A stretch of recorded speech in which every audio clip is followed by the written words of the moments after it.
Hello, how are you? I'm here with Hopi. She always wants to join in with my Zoom calls. We are going to be doing Unit 6. We are in Unit 6, and this is Module 48. And we're going to actually be doing Module 48 and 49 together. They're relatively short, and both having to do with the same topic, which is adolescence.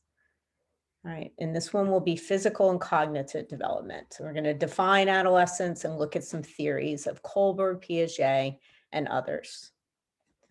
What is adolescence? It is that transition period from childhood to adulthood, extending from puberty to independence. I know you definitely can relate to adolescence as you are experiencing it at this very moment. So when we think about it, there's sometimes they'll reference this time as like this time of storm and stress. And I'm certainly know you can relate to that. In certain cases, all of us have, but certainly having lots of positive experiences as well. But one thing they talk about is that there is a lot of changing and trying to figure out who you are. And one of those things has to do with your friendships. So think about your friendships that you had in middle school. Do you have those same friends now, or are a lot of them changed? So I threw a picture of my daughter in here. This is a cute picture from when she was, I think she was probably a sophomore in high school. And this was a football game. And I look at all these friends, and a lot of these friends she made like freshman year. And she is friends with quite a few of them now, not all of them, definitely some of them, not so much anymore. But definitely her middle school friends, she is not as close with a lot of them, the ones that she made in middle school. So. All right, so the first thing we're going to talk about is what we call physical development. And we kind of think of adolescence as starting with puberty. And puberty is the period of sexual maturation during which a person actually becomes capable of reproducing. And for girls, that is the first menstrual cycle, which we call menarche. And for males, it is spermarchy, which is the first ejaculation. With girls, it does happen earlier, and as early as and in early teens. Here they're talking also at the bottom about growth spurts, that with girls, it tends to happen earlier, definitely. Around 9 or 10, boys, it can be as late as 16. So one of the things they talk about sometimes the psychological impact of being early maturing. And for boys, it seems to, the research has shown that sometimes can have a positive effect if they mature early. They tend to be more self-assured and independent, but might be a little bit more likely to engage in risky behaviors and alcohol use and things like that. For girls, doesn't necessarily have as much of a positive effect, that they tend to be a little bit more unsure, and having more increased rumination about anxiety and depression, feeling like they stand out a little bit. They may associate with older girls that are more of their, if they've matured early. But not necessarily always with the positive outcomes that come with that. So our brain, we also want to talk about what's happening with our brain development. The actual neural connections themselves, part of it is that there's a lot of connections that have already been generated, and there's, we are growing more roots, but there might be a pruning process, like cleaning things up a little bit. And there's also the last part of the brain to really fully develop is what we call the frontal lobe. You guys already know that. And what's actually happening with you during adolescence is the myelin, which is that protective covering on the outside of the axon to help speed up the transmission, speed up the messages and the communication, that is continuing to grow up until the early 20s. And once that fully develops, there will be improved judgment, impulse control, and long-term planning. So if you feel like you're having trouble making plans, planning for your future, if you're feeling like you sometimes do things impulsively, your parents say, oh, that wasn't a good decision, like you thinking about your judgment, it'll come in time. Here's a longitudinal study that I'll quickly reference. It's just showing these 7,000 12 to 24-year-olds, and notice how they're sensation seeking, needing to like do kind of impulsive sensation seeking activities starts to decrease in the 20s, and their ability to actually control their impulses, control their emotions and stuff like that, it does increase as you get into your 20s. All right, what would you answer here? What development in adolescence allows for greater impulse control? You always get these right. Yes, it is C, frontal lobe maturation in late adolescence. All right. So when talking about how you're thinking, we talked about this thing called metacognition, which is thinking about your own thinking, and that certainly does happen. You are certainly starting to be more aware of your thoughts, and part of being aware of your thoughts is thinking about how others see you and perceive you, and that's where some of that feeling embarrassed and some people might say we become overly concerned about what other people are thinking. And there is also something we call moral development that is occurring during this particular stage. Now, remember, we learned about Piaget. You certainly are going through formal operational thought, which is your higher level abstract thinking.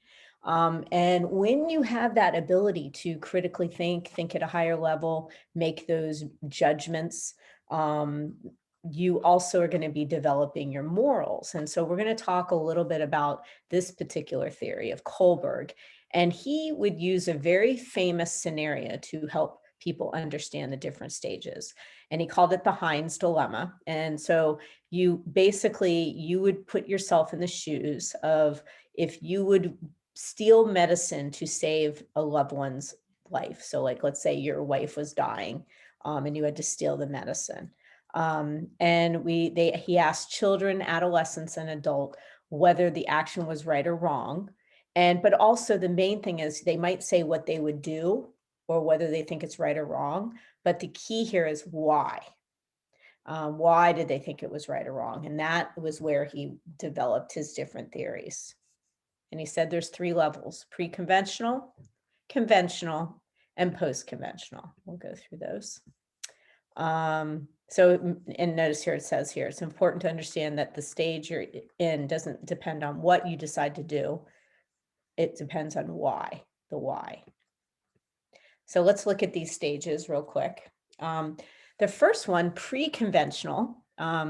So it's before age 9, and a lot of your decisions, the why of why you make moral decisions, of what you decide is right or wrong, is based on what he would say self-interest. Remember, you're very egocentric in that time. So you're obeying rules and avoiding punishments and to gain concrete rewards. So you might say something like, if you save your dying wife, you'll be a hero. So you will get this reward. Or maybe saying, well, my wife would do it for me. That would be kind of a self-interest answer as well. The conventional morality, and one thing I want you to think of conventional. If you're conventional, that means you're a rule follower. So if you ever talk about somebody being conventional, they would be considered a rule follower. Okay, obese, go on. So that is, the age is early adolescence. So maybe like 9 to 13, 14, 15. And like I said, you're a rule follower. So you're going to focus on what are the laws and the rules. And it also might mean the social laws and the social expectations as well. So it wouldn't necessarily always be the actual law of the society, but it could be just what are the social norms. So here an answer might be, if you steal the drug for her, everyone will think you're a criminal. So you might be, thinking of what are how are people going to perceive me and what's the social norms or, and that is the conventional morality. And then the last stage he calls post-conventional, and that is adolescence and beyond. And that is where you make moral decisions based on you developing yourself individually, what you consider to be right and wrong. And it says self-defined ethical principles. So the way that I tend to think of post-conventional morality helps me remember it is I think, well, you're doing it for your own individual belief system and those reasons, not for the other ones, not for, to get recognition or not just to follow the law because the law says so, you know, that you have decided what you consider to be right and wrong. So here you might have a very strong moral belief that people have a right to live. All right, so there is some criticisms of Kohlberg. First, he believes that the post-conventional stage is culturally limited, appearing mostly among people from large societies that prize individualism. So he would say that some people just don't have, they don't live in a society that they can just be making these moral decisions. They have to be thinking immediately about the laws and the rules, or they're thinking about survival, so it might seem like self-interest, but it's based on survival. And another key researcher that critiqued Kohlberg's theory was Carol Gilligan. He definitely saw that it almost was it was almost like a sexist way of viewing, because a lot of women were kind of staying at the conventional level because they were concerned about what others think, because they're more communal or more, when it comes to taking care of their family or their friends. And that the ladder of moral development describes Western individualist males more than relationship-oriented females. That was the other criticism. And Gilligan challenged Kohlberg's findings, which were drawn from data collected by wealthy middle-class males. So did not have a large enough sample size, and sample size that was representative of the larger population. So one of the things, this is a new thing, we just started teaching this in the last couple of years, and I really, really like this because this is another component of morality, is what we would call moral intuition. So you remember we've talked about what intuition is, and that is kind of like that gut feeling. And we do say there is a level that you want to pay attention to it. It doesn't mean you should make all your decisions based on your gut initial feeling, because you could be a little too impulsive with that type of response, but you should pay attention to it. According to the intuitionist view, the mind makes moral judgments in much the same way that it makes aesthetic judgments quickly and automatically. Feelings of disgust or of elation trigger moral reasoning. So in other words, just pay attention to it. If you are deciding whether something is right or wrong and you're getting that gut feeling it's wrong, pay attention to it, right? And then maybe at least dig deeper. Doesn't mean you always have to completely go with that. Maybe you might, as you dig deeper and you work through that a little bit, you'll see, oh, well, no, maybe it wasn't wrong. It was okay. All right. So can you recall making an impulsive decision when you were younger that you later regretted? Would you approach the situation differently today? Maybe we'll talk about that more in class. I mean, think of just some things that you're like, why in the world did I do that? So. All right, so that was it. That was module 48. So now we're moving on to module 49, which is continuing our discussion of adolescence, but this one's more about social development and emerging adulthood. So a lot of what this particular module is going to discuss is, as we mentioned, social development. And there is a guy, this guy is a very important person to know. There's a lot of stages here when you look. He had something what we call psychosocial stages of development. So he believed that you go through different stages when you're trying to understand who you are as an individual, what your place is in society. You have certain kind of goals, or you can go through that particular stage successfully, or he might even say unsuccessfully. And that's why you'll notice with each of these stages, for example, like trust versus mistrust, you can assume the trust version means you're kind of going through that stage successfully. So I will go through each one of these quickly. And like I said, you may feel a little overwhelmed with them. I will say mainly you tend to have the ones that end up on the AP exam tend to be around the adolescent stage. So either the stage before it or the stage after, and then of course, including the stage of adolescence. But I thought it might be good to at least go through what each of these stages is. So the first stage is what we call, if your needs are dependably met, infants develop a sense of trust. So when we say needs, infants, they obviously for survival are completely dependent on their caretakers. So they want to feel that they're going to, receive their food source and comfort. So maybe children that are born where there's a lot of chaos or they're not being fed, they're, being neglected, that they might develop mistrust. That is the first year. The second year, from 1 to 3, is what we call autonomy versus shame and doubt. Now think of the word and think of yourself in these stages and what were you doing? Because in these stages, autonomy means being able to do some things by yourself. So think about, young children, and if you have little brothers and sisters, you want them to develop autonomy. You want them to feel good about some of the things that they're doing by themselves, like tying their shoes, eating their meals, okay? So they want to start to do things for themselves. But if somebody is just constantly doing everything for them, dressing them, everything, just, kind of controlling their everyday movements, that they might develop shame and doubt. The next stage, preschool. Now remember, the stage is called initiative versus guilt stage, right?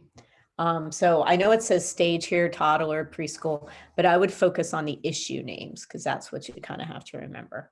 So during ages 3 to 6, there's initiative versus guilt. And this one, I could go on a little tangent. Maybe I'll save it for class, but I feel like a lot of kids today lack initiative. So initiative is not only being able to do something by yourself, but that you start the task by yourself, you initiate. So it's really important as parents, and if you are taking care of your little brother or sister, if you want to help develop their initiative, is not only ask them, what would you like to do, but let them completely plan it, right? And whatever that is, allow them to take initiative. And that's where I also believe creativity can be generated as well. So it says preschoolers learn to initiate tasks and carry out plans, and they feel guilty about their efforts to be independent. Now, that would be the unsuccessful part. So if you're constantly planning their day, and this is where my little thing is that, like, we started to become a society that we as parents, okay, you got piano lessons at 7, soccer at 3, so we're planning everything. So that's taking away your initiative, like for you to just go out and play and just come up with however, be creative and have your pretend play, need lots of those opportunities. The next stage is competency versus inferiority. This is elementary school. Think about that word competent. Okay, that is when you're in elementary school. Are you feeling good about what you're doing? Meaning, like, do you feel like you're pretty good at things? Doesn't mean you have to be good at everything. But if you're in elementary school and you feel like, you're not doing well in your academic subjects, you're not good in any sports, you don't play an instrument, any of those things, that you might feel the opposite, where you feel a level of inferiority. I feel like teachers are really important during this stage. Teachers really helping students start recognizing their strengths and focusing on their strengths. Obviously, it doesn't mean you don't have to tell a child you're great at everything, because the key is we're going to have strengths and weaknesses. But we don't want an overall sense of inferiority. Then the next stage, which is the one that you guys would be in now, is the identity versus role confusion. And this one, I'm going to read it. It says teenagers work at refining a sense of self by testing roles, then integrating them into form a single identity, or they become confused about who they are. So certainly there's going to be testing roles. There's determining, and like I said, it's kind of moving past that feeling competent, but yes, recognizing what are my strengths, what am I good at, who am I, what do I enjoy, and understanding, and when it comes to your peer relationships and the relationships with your family.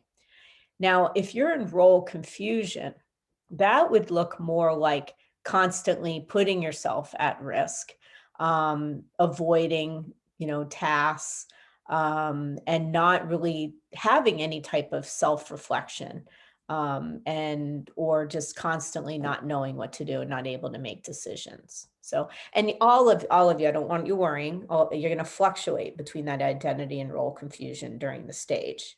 All right. The next one, intimacy versus isolation. Think of intimate as in, you're getting into the real, like, serious relationships. Could end up with marriage or partner. Young adults struggle to form close relationships and to gain a capacity for intimate love, or they feel socially isolated. Intimate does not necessarily always mean something physical, like sexual activity. It also just means having a sense of closeness, meaning that you can be vulnerable, that you can allow other people to really know who you are. So if you're still in role confusion, you could see how you might not allow people in there, right? So that's where they say that sometimes if you're in role confusion, you might move into isolation too, where you don't get into real intimate relationships. And another here, there's a little interesting fact. You could be in a very committed relationship with somebody, but you could be isolated. And what that means is maybe you're not allowing that person to really see who you are. So you're kind of like a surface, right? So that's when you know you're in a real intimate relationship, when you can let your guard down. Okay. All right. But not to worry, we all go through these things. All right. Next one is generativity versus stagnation. I can't believe I only have 2 more stages to the end of my time of Erickson. Yes, I am in the generativity versus stagnation. And that is where you're discovering a sense of contributing to the world, usually through family and work, and you may feel lack of purpose.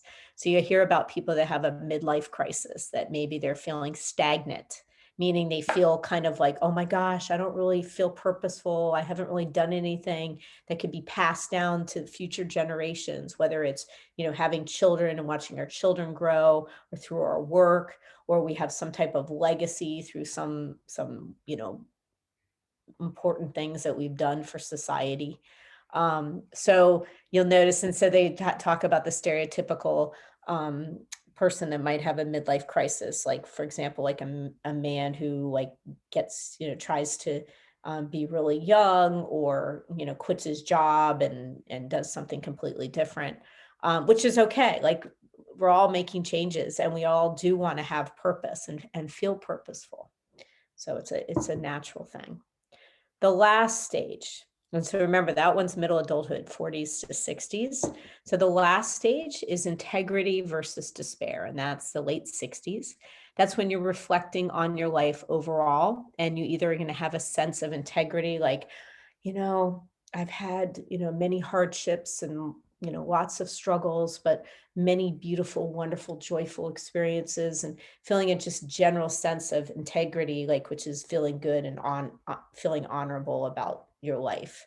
Or someone might feel a sense of despair, where they didn't have enough time, they didn't get to do a lot of the things they wanted to do, and they've, feel very regretful and feeling like they made lots of mistakes and all that stuff. Once again, very normal to be fluctuating a little bit through that, but an overall sense of despair wouldn't, you would much want to have more of a feeling of integrity.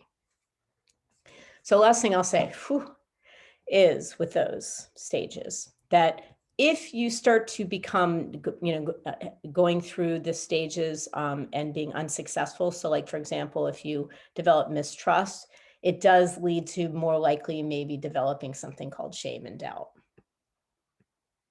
All right, so here's another little graphic of it. Please look through it on your own, because I thought it's got some good little pictures and kind of goes back through the different stages. And they sometimes give different names. Like, for example, it says here the school age one, industry versus inferiority. I called it competency. So, but if you're industrious, it means you're feeling competent. All right, so The main thing, they might ask you about the particular stage, identity versus role confusion. Think of who you are. Who are yourselves, your different selves? It doesn't mean you're going to act the same in every single situation. You learn in society that we don't necessarily do that. So who are your different selves? Who is your, friend self? Who is your sister self? Who is your, um, you know, um, school self, All right. And by varying the way we look, adolescents try out different selves. Yes. It's a pretty cool look he's got there. All right. And the we aspect of our self-concept. So self-concept is that overall discovering who are you? What are your different selves? All right. According to Erikson, the primary developmental task for adolescents is to develop a sense of identity. You got it. D. So you can think about, we'll talk about this more in class, but thinking about yourself, obviously, I really want you to be having a level of metacognition and just reflecting on what yourselves are. All right. And it will allow you to be more comfortable in knowing, and taking the time to get to know yourself is going to lead you to a more intimate relationship later on.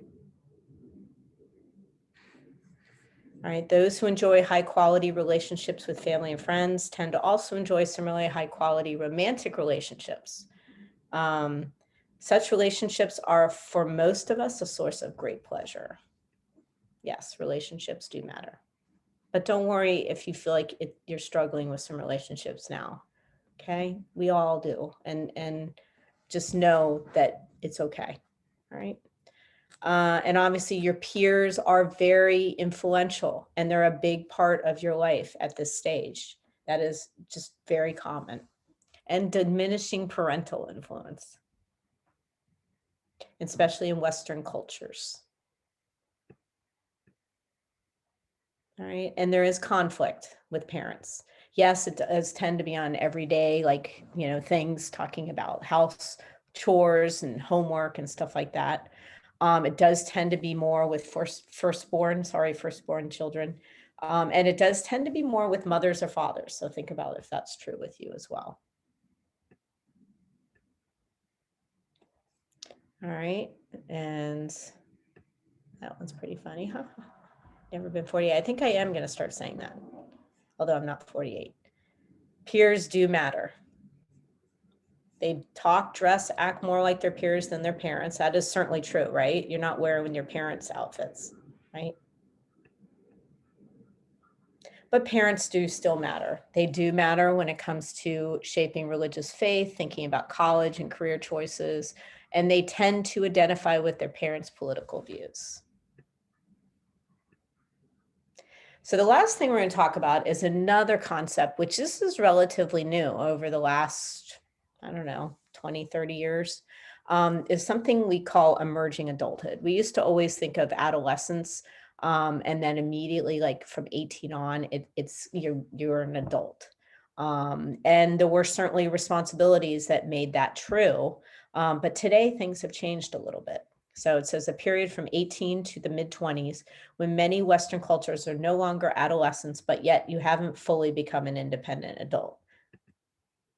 So what that might mean? It might mean that maybe you've gone to college, you're actually getting a job, but you still are very dependent on your parents. And we actually, even insurance today, that you can claim your child as a dependent up until 26. So that's kind of a further evidence and support of this concept of emerging adulthood. So you have some level of independence and things that you certainly are having a lot more responsibility, whether it's through college or, the new job and all that, but you still might be looking financially to have dependence from your parents, and emotional dependence as well. And it changed. In the 1890s, the period between a woman's first menstrual period and marriage was about 7 years. And guess what it is now? it's widened to about 14 years, if not even higher than that. I think there's a lot of people that are getting married in the late 20s and early 30s even sometimes. So in Western society, it is common for adolescents to graduate high school, go to college, and still live at home with their parents. They have not yet assumed full adult responsibilities and independence. Psychologists have identified this period of time as, what's it? C on every question. I can't remember, but I feel like it's been C. Emerging adulthood. Got it right again. All right, and that is it. Hope you enjoyed this video. Take care. Bye.